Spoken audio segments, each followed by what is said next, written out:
मध्य प्रदेश की करेंगे, जहां आपको बता दें कि खंडवा से बेहद ही ज्यादा दर्दनाक खबर सामने आई है। आपको बता दें कि यहां बड़ा हादसा देखने को मिला है और मध्य प्रदेश के छिंदवाड़ा में बच्चों की मौत का सिलसिला लगातार बढ़ता जा रहा है। तो वहीं इंदौर से लव जिहाद का मामला सामने आया है। भोपाल में भी दशहरा के दिन कोलार की राजहर्ष कॉलोनी में दुर्गा पंडाल में एक बड़ा हादसा हो गया। तो ग्वालियर की बात करें तो यहां बीजेपी पार्षद की दबंगई देखने को मिली है। ग्वालियर में विकास कार्यों की समीक्षा बैठक से पहले सियासी पारा चढ़ा हुआ है, जिसकी जानकारी आपके रिपोर्टर देने वाले हैं। देखिए, खंडवा जिले के पंधाना तहसील में एक ऐसा हादसा विजयदशमी की शाम को हो जाता है जो पूरे प्रदेश को झंझोड़ कर रख देता है। ये हादसा 11 मासूम बच्चे बच्चियों की जान ले लेता है, जो बड़े धूमधाम से विसर्जन के लिए जाते हैं। लेकिन एक दुखद हादसे में ट्रैक्टर जो रहता है उसकी ट्रॉली पलटती है और ये सभी बच्चों की डूबकर मौत हो जाती है। खंडवा में हुए हादसे ने देश में सनसनी मचा दी है। बीते दिन माताजी के विसर्जन में ट्रॉली पलटने से 11 लोगों की मौत हो गई थी। मरने वालों में ज्यादातर लोग 16 से 20 साल के थे। इस घटना के बाद गांव में शोक की लहर है। वहीं इस घटना पर पीएम मोदी ने भी शोक जाहिर किया है। पीएम ने राष्ट्रीय राहत कोष से प्रत्येक मृतक के परिजनों को 2 लाख रुपए की अनुग्रह राशि देने की बात कही है। हादसे में घायल हुए लोगों को 50,000 रुपए की राहत राशि दी जाएगी। लोगों को भी इस बात का अंदाजा नहीं होता कि शायद ये सफर उनका अंतिम सफर है। मुख्यमंत्री डॉक्टर मोहन यादव ने 4 लाख रुपए की राहत की बड़ी घोषणा की है। वहीं प्रधानमंत्री नरेंद्र मोदी ने भी इस बात पर शोक जताया है और 2 लाख रुपए की राहत की घोषणा की है। छिंदवाड़ा जिला प्रशासन ने 2 कप सिरप को बैन किया है, उसकी बिक्री पर रोक लगा दी है। और जिले के जितने भी तमाम डॉक्टर्स हैं और मेडिकल स्टोर को इस दवाइयों की बिक्री पर बैन लगा दिया गया है। छिंदवाड़ा के परसिया में वायरल फीवर से ग्रस्त बच्चों की हालत बिगड़ने का सिलसिला जारी है। जिले में 3 और बच्चों की मौत हो गई, जिससे मृतकों की संख्या 9 पहुंच गई है। इससे पहले 6 मौत हो चुकी थी। अभी तक हुई 9 मौतों में से 5 बच्चों को कोल्ड्रिफ और 1 बच्चों को नेक्स्ट्रॉस डीएस सिरप लेने की हिस्ट्री मिली है। सभी प्राइवेट डॉक्टरों को एहतियात बरतने का निर्देश दिए गए हैं कि वायरल मरीज आने पर उन्हें सीधे सिविल अस्पताल भेजे। सरकार की नोडल एजेंसी एनसीडीसी ने मध्य प्रदेश के उन अस्पतालों और अन्य स्थानों से पानी, कटिक विज्ञान संबंधी दवाओं और सिरप को सैंपल लिया है, जहां दूषित कफ सिरप से बच्चों की किडनी फेल होने से मौत हुई। किसी संक्रामक रोग की संभावना को खारिज करने के लिए सैंपल्स की जाँच की जा रही है। अभी तक जो हुई 9 मौतों का जिम्मेदार कौन है, इसको लेकर सवाल खड़े हो रहे हैं, क्योंकि 2 सिरप पर बैन लगा तो दिया गया है, लेकिन अभी तक जो जिम्मेदार है उन पर किसी प्रकार की कोई कार्रवाई नहीं की गई है। विस्तार न्यूज के लिए मुकेश तिवारी, छिंदवाड़ा। इंदौर में लव जिहाद का मामला सामने आया है। युवक ने अपना असली नाम छिपाकर लंबे समय तक युवती का शारीरिक शोषण किया। यही नहीं, युवती पर धर्म परिवर्तन करने का दबाव भी बनाया गया है। भोपाल के रहने वाले शाद सिद्दीकी ने खुद का नाम सचिन बताकर हिंदू युवती के साथ दुष्कर्म किया। सचिन बनकर युवती का शारीरिक शोषण करता रहा और जब हकीकत सामने आई तो युवती से मारपीट की और धर्म परिवर्तन के लिए दबाव बनाया।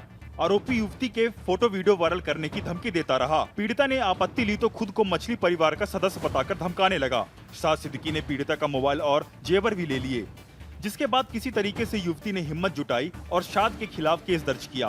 पीड़िता की शिकायत पर विजयनगर पुलिस ने एफआईआर दर्ज की है और आरोपी की तलाश में जुट गई है। मध्य प्रदेश में लव जिहाद की घटनाएं लगातार बढ़ती जा रही है। सरकार ने भले ही जांच टीमों का गठन कर दिया हो, लेकिन इसके बावजूद समय समय पर लव जिहाद के मामले सामने आते ही जा रहे हैं। लव जिहाद के इन मामलों से समाज में कई सवाल भी खड़े होने लगे हैं। जिले का कान्हा नेशनल पार्क जो देश दुनिया के लिए प्रसिद्ध है, जहां आपसी संघर्ष के वजह से 3 बाघों की मौत हो गई है। यह इतिहास में सबसे बेहद ही दुखद घटना है। यह तस्वीर कान्हा टाइगर रिजर्व की है, जहां जंगल के राजा के बीच हुए खूनी संघर्ष में 3 बाघों की जान चली गई। जानकारी के मुताबिक पहली घटना पार्क की कान्हा रेंज की है, जहां 1 से 2 महीने की 2 मादा बाघिन शावकों को एक नर बाघ ने मौत के घाट उतार दिया। माना जा रहा है कि यह नर बाघ शावकों का पिता नहीं था और टेरिटरी को लेकर मादा बाघिन पर दबाव बनाने के लिए उसने यह हमला किया। वहीं दूसरी घटना मुक्की रेंज के मवाला क्षेत्र की है, जहां करीब 10 साल के एक वयस्क नर बाघ को एक और ताकतवर नर बाघ, जिसे पट्टे वाला कहा जा रहा है, उसने घातक हमला कर मार डाला। दोनों घटनाओं की सूचना कान्हा के हाथी गश्ती दल द्वारा पार्क प्रबंधन को दी गई। हालांकि कान्हा प्रबंधक ने एनसीटीए के तहत जो है कार्यवाही शुरू कर दी है। रामकुमार बघेल, विस्तार न्यूज, मंडला। दशहरा के दिन राजधानी भोपाल के कोलार में 10 साल के मासूम की दर्दनाक मौत हो गई। भोपाल में दशहरे के दिन कोलार की राजहंस कॉलोनी में दुर्गा पंडाल में बड़ा हादसा हो गया। दुर्गा पंडाल के पास खेल रही 10 साल की बच्ची की गर्दन में अचानक छर्रा लगा। इसके बाद बच्ची के कंधे में छेद हो गई और इलाज के दौरान बच्ची ने दम तोड़ दिया। बच्ची का नाम रिया रजक है, जो अपने माता पिता के साथ किराए के घर पर रहती थी।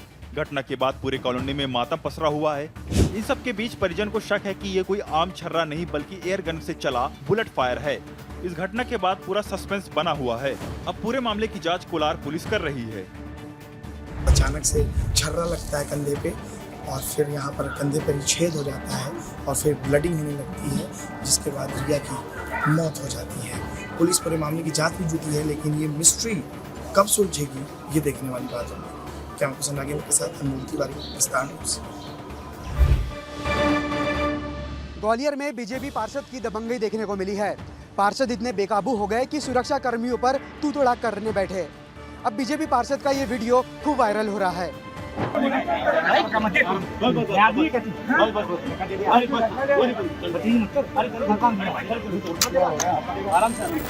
ये वीडियो बीजेपी पार्षद मोहित जाट का है, जो कि सिंधिया के शमी पूजन कार्यक्रम में शामिल होने के लिए पहुंचे थे।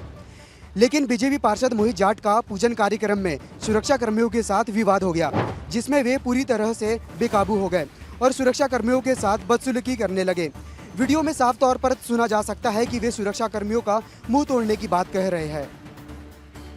ये पहली बार नहीं है कि जब किसी बीजेपी नेता ने ऐसी हरकत की हो। ऐसे कई मामले सामने आ चुके हैं जब प्रशासनिक अधिकारियों पर बीजेपी नेताओं ने अपनी पैठ जमाई हो। बीजेपी हमेशा सुशासन का संदेश देती है, लेकिन अब देखना होगा कि बीजेपी इन पार्षद पर क्या कार्रवाई करती है। छिंदवाड़ा के परासिया में हुई बच्चों की मौत के बाद प्रशासन अब एक्शन मोड में आ गया है। प्रशासन ने जबलपुर में खाद्य एवं औषधि विभाग ने एक दवा व्यापारी के यहाँ पर बड़ी छापेमार कार्रवाई की।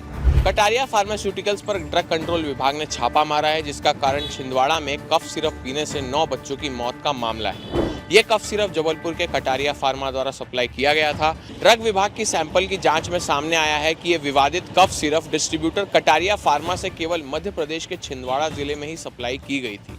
ड्रग इंस्पेक्टर शरद जैन ने बताया कि कुल 600 बॉटल्स का स्टॉक मंगाया गया था। इसमें 534 बॉटल्स छिंदवाड़ा के 3 स्टॉकिस्ट को भेजी गई, वहीं बाकी का स्टॉक 66 बॉटल्स का जबलपुर में मिला है।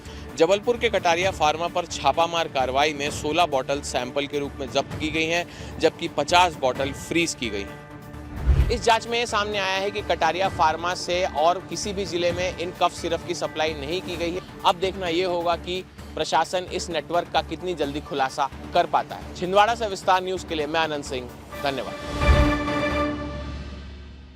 विकास कार्यों की समीक्षा बैठक से पहले सियासी पारा चढ़ गया।